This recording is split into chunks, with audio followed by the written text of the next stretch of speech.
Hi everyone, it's me, the Plantaholic. Hope everyone's doing fine. I've just done a video of my conservatory. I thought I'd show you my garden now. Quite lucky, I've got a safe facing garden. One reason why we bought the house. And as you can see, we've got a lovely decking area which was actually put in by the previous owners of the house. I've just recently given it a paint in the beautiful weather with Cuprinol American mahogany, and I chose that colour because it goes well with our UPVC on our conservatory and also on our house windows too. So a few plants I've got outside at the moment. I've got a cordyline pink passion. It is one of the more tender cordylines really, so this is a safe facing spot. I did put it in the conservatory for the winter, but now most of the hard frost have passed. I've put it outside up against the safe facing wall of the house, so it should be okay now. I've got a plumbago capensis or leadwort, which has a lovely sky blue flower from South Africa. I overwintered that in the utility room, got down to 6 degrees. But again, now I've put it outside on a safe facing wall where it will spend the summer. You get a good baking and it flower its socks off here. I've got a gorgeous Trachelospermum jasminoides. As you can see, it's quite tall now, it's about 7 feet tall. Been there for a couple of years in a pot, and you can see the leaves are reddish because I find the leaves go red in the winter time. It's evergreen, but the leaves change red in cold, and I think with a little bit of stress of keeping it drier in a pot. But you can see that the leaves are actually starting to turn green now as well. So we've got an unusual combination at the moment before going to a full green for the summertime. But it's mainly grown for the lovely white gardenia scented flowers. I've seen this on holiday in Crete, where it's grown as a hedge. So it's just amazing really that you can grow this permanently outside on a safe facing wall in the UK. I've got a night flux, Zaluskiana, and it's nocturnal, so the flowers open in the evening or in the shade. The white when they open, but as you can see they're lovely pinkish red in bud, and are highly fragrant at night and attractive to moths, and the scent is fantastic. We can open the conservatory door and it'll actually drift in. Got another lovely cordyline here, burgundy spire, gorgeous rich colour, and it's almost the same colour as the PVC on the house, which is great. Might put it in the ground or in a pot. And I've also got the plain green leafed cordyline australis, which I've bought recently. You can see the decking area. This is normally full of plants in pots for the summertime, and it's a view of the garden there. So I've got a yucca elephanti peas out. Survived 2 winters outside. Past 2 winters have been mild. I've had that plant for 15 years. Before it was put outside I used to keep it inside, but at 8 feet tall or so now it's too tall to overwinter even in the conservatory, and it should be fairly hardy now, so I'm going to risk it out. If we did get a cold winter, it'd probably lose the top, but it'd probably branch out. Nice couple of sun lounges here to make the use of the sun. You can see the conservatory there.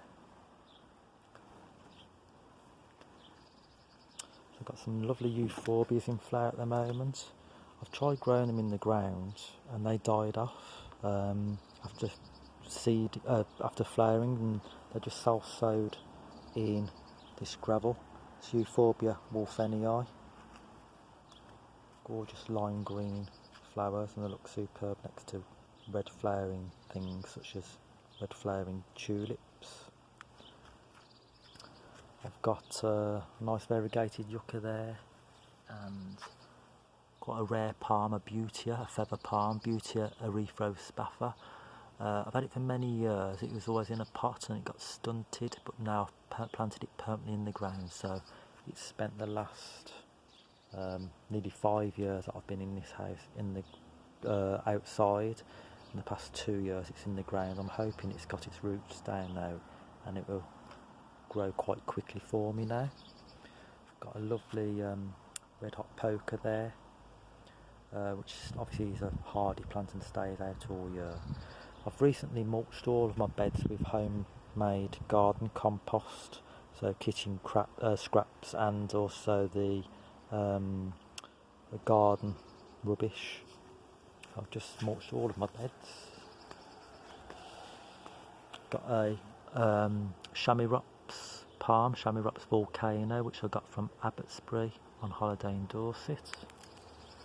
I've got Melianthus major from South Africa. It has lovely glaucous foliage, and when you rub the leaves it smells of peanuts. Next to that I've got a lovely Alstroemeria. It's got a little bit frosted recently. Alstroemeria Summer Sun. It has lovely exotic orangey and orange and red flowers for the summertime.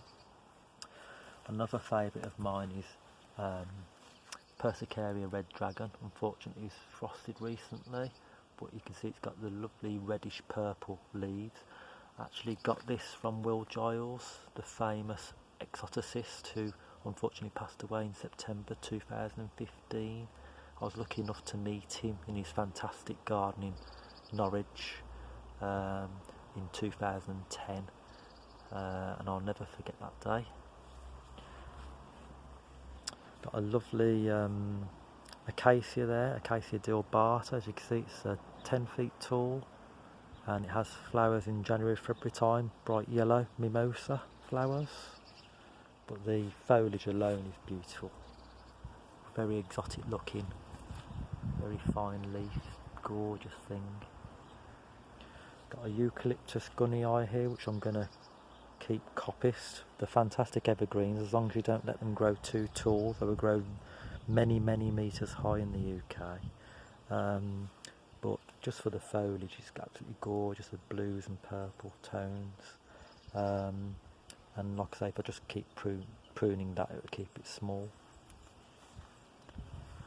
Got a Euonymus salatus compactus, which goes a lovely coral colour in the autumn. Next to that I've got Corneria yuccioides, which sends out a huge 6 feet flower spike of pink tubular flowers. And this is completely hardy for me, stays permanently outside. And as you can see, it's got to be at least a metre square rosette now.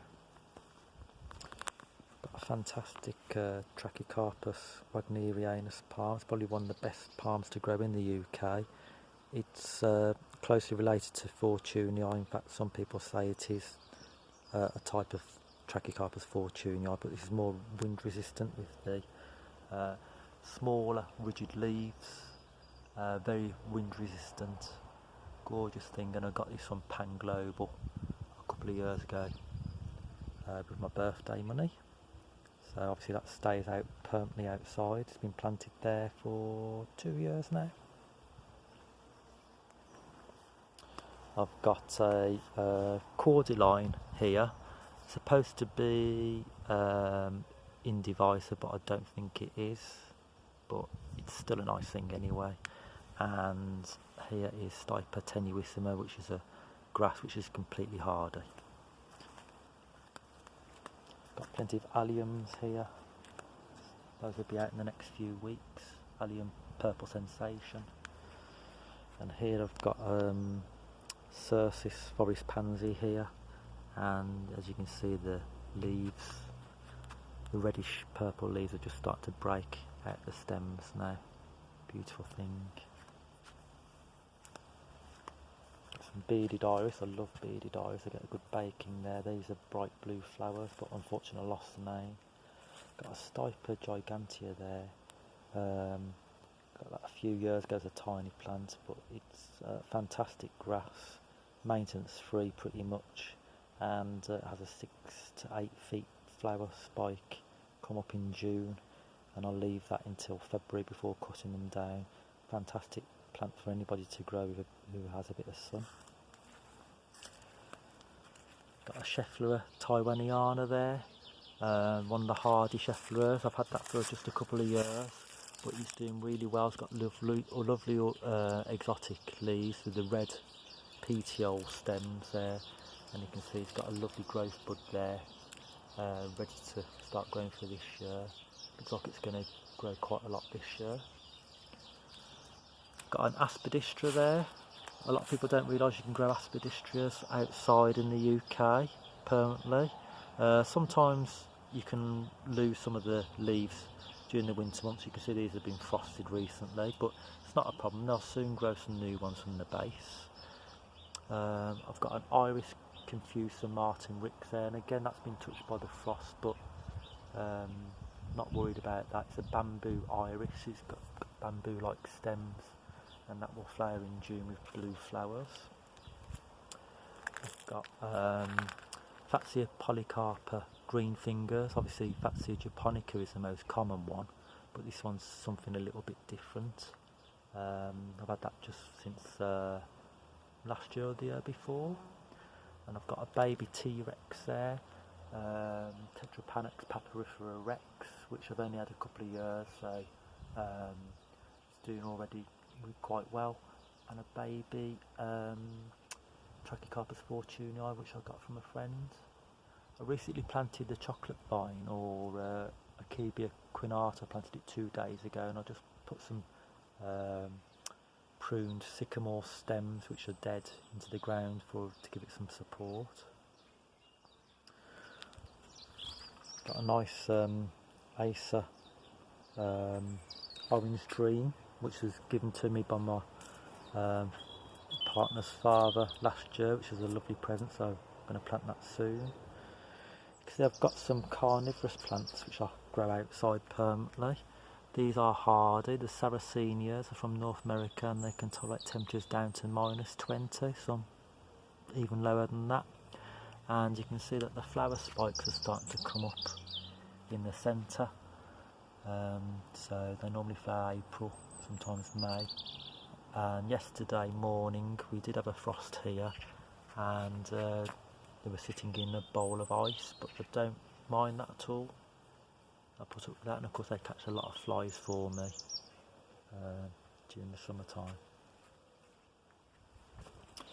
One of my favourite shrubs of all is Pittosporum County Park Dwarf, and you can see it's got purple, almost black foliage. It's evergreen, it's completely hardy, and it just works with so many other plants. You can see the new growth is bright green now, and that soon changes to the lovely purple black foliage. Looks great planted next to the hardy Lugula sylvatica aurea, which intensifies in the winter. The yellow intensifies with cold.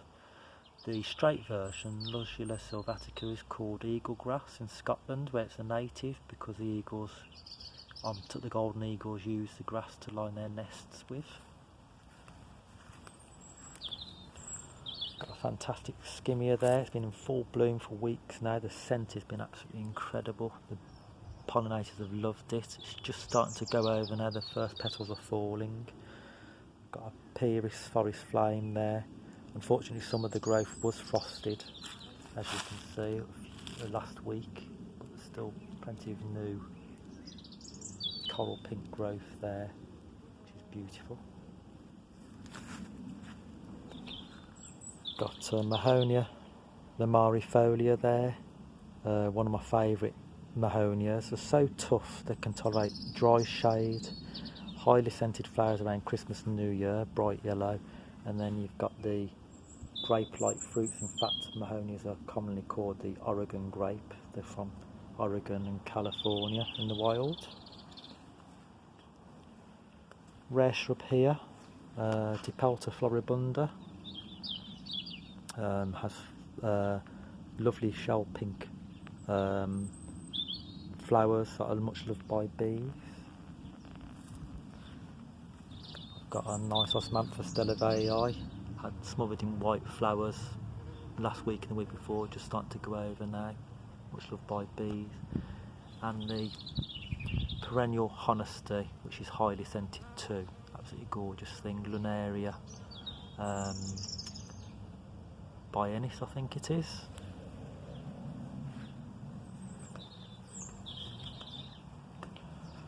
Got a lovely woodland area at the back of my garden. I've got one of my favourite trees, Betula Silver Shadow, a silver birch, one of the best of the white silver birches. Got hellebores, snake's head fritillarias, ferns, snowdrops, primroses, bluebells. Got another favourite tree of mine, Acer Ozakazuki, one of the best red-leaved acers. I've got a kiwi relative, Actinidia colomicta, which has leaves which look like they've been dipped in paint, white or pink, and you can see they're just starting to develop that colour on the leaves now. It's completely hardy. You might just have to protect the young leaves from frost, like I have been recently. So shortly, well, when the frost risk has passed, I will be planting all my exotics outside in the borders around this sort of area, and I try and change it every year. And obviously when I do that, I'll post a video, and hope to see you all soon.